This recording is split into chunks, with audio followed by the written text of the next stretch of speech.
दोस्तों हम बात कर रहे हैं कई सारी एक्ट्रेस की। आपको बता दें नोरा जैकलिन से भी बदतर रही इन हसीनाओं की कैट फाइट।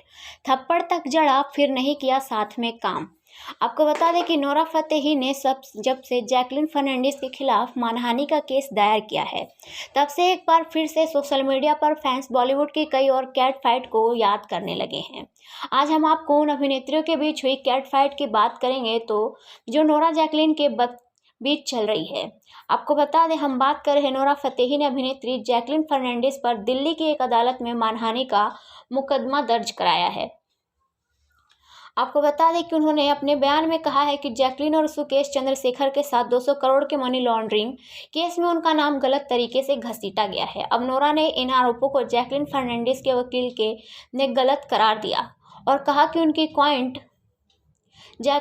क्लाइंट जैकलिन ने कभी भी पब्लिक में नोरा के बारे में कुछ नहीं कहा है, तो ऐसे में मानहानि का तो कोई केस ही नहीं बनता।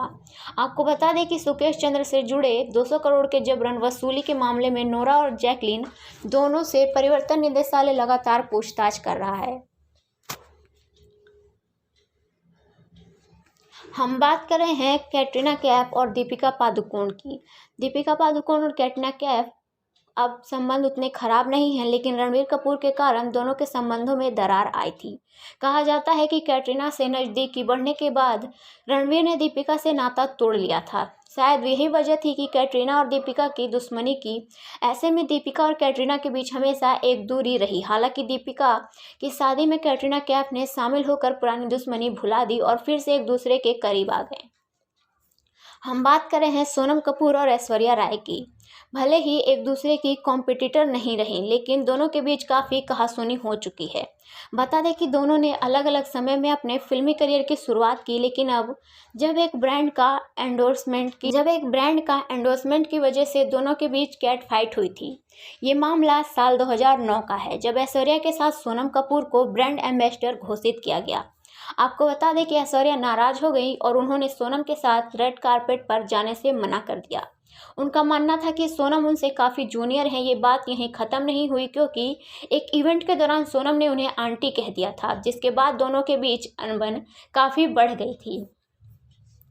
आपको बता दें हम बात कर रहे हैं प्रियंका चोपड़ा और करीना कपूर की।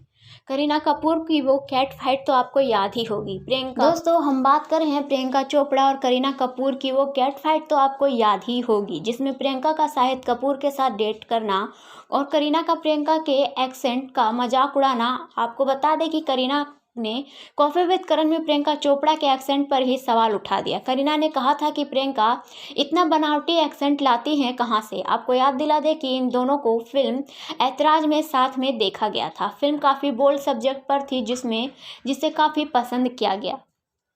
इस फिल्म में प्रियंका का किरदार थोड़ा ग्रे शेड वाला था, जबकि करीना ने अक्षय कुमार की पत्नी का किरदार निभाया था। वहीं अगर बात करें तो माधुरी दीक्षित और जूही चावला की। 90 के दशक में बॉलीवुड में अपनी सुंदरता और अदाकारी का जलवा बिखेरने वाली माधुरी दीक्षित और जूही चावला का अपने फैन के बीच जबरदस्त क्रेज रहा है। दोनों अभिनेत्रियां एक दूसरे की कॉम्पिटिटर थी, ये तो आप सभी को पता ही है। हालांकि इनके बीच कभी भी कुछ खुलकर सामने नहीं आया, लेकिन जूही चावला ने एक इंटरव्यू में खुद पर यह बात स्वीकार की कि उन्हें कई ऐसी फिल्में ऑफर की गई थी जिसमें माधुरी के साथ काम करना था, पर उन्होंने उन फिल्मों को ठुकरा दिया क्योंकि जूही माधुरी के साथ काम करना नहीं चाहती थी। हालांकि बाद में दोनों को एक साथ फिल्म गुलाब गैंग में देखा गया। वहीं अगर बात करें तो बिपाशा बासु और करीना कपूर की। बिपाशा बासु और करीना कपूर ने लगभग एक साथ अपने फिल्मी करियर की शुरुआत की थी। जहां करीना कपूर का पूरा बैकग्राउंड फिल्मी है, वहीं बिपाशा ने अपने करियर की शुरुआत मॉडलिंग से की। इन दोनों को फिल्म अजनबी में एक साथ देखा गया था, लेकिन इस फिल्म के बाद इन दोनों फिर कभी एक साथ नहीं देखा गया। इनकी सबसे बड़ी वजह उनके बीच अनबन रही है। ऐसा कहा जाता है कि जब फिल्म अजनबी की शूटिंग चल रही थी तब करीना और बिपाशा बासु के बीच ड्रेस को लेकर झगड़ा हो गया था। आपको बता दें कि झगड़ा इतना बढ़ गया कि करीना ने गुस्से में आकर बिपाशा को थप्पड़ तक मार दिया था। इसके साथ ही उनके रंग पर तंज कसते हुए उन्हें काली बिल्ली तक कह दिया था। बात कर रहे हैं करिश्मा कपूर और रवीना टंडन की। 90 के दशक की क्वीन मानी जाती हैं। इन दोनों के कई हैं, लेकिन इनकी आपस में कभी नहीं बनी। कहा जाता है कि फिल्म अंदाज अपना दोनों के बीच जो ऑन स्क्रीन बॉन्ड दिखता है वाकई में था नहीं। आपको बता दें कि एक बार तो एक गाने की शूटिंग के दौरान दोनों ने एक दूसरे का मजाक भी उड़ाया था।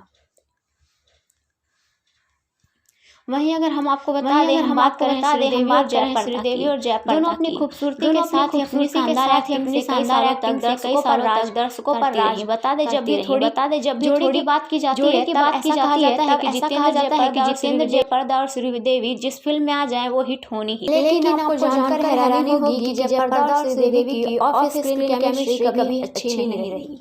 शायद इसकी वजह दोनों के कॉम्पिटिटर होने का तो हो सकता है। इन्हें मिलाने के कई प्रयास भी किए गए पर इन दोनों की आपस में कभी बनी नहीं।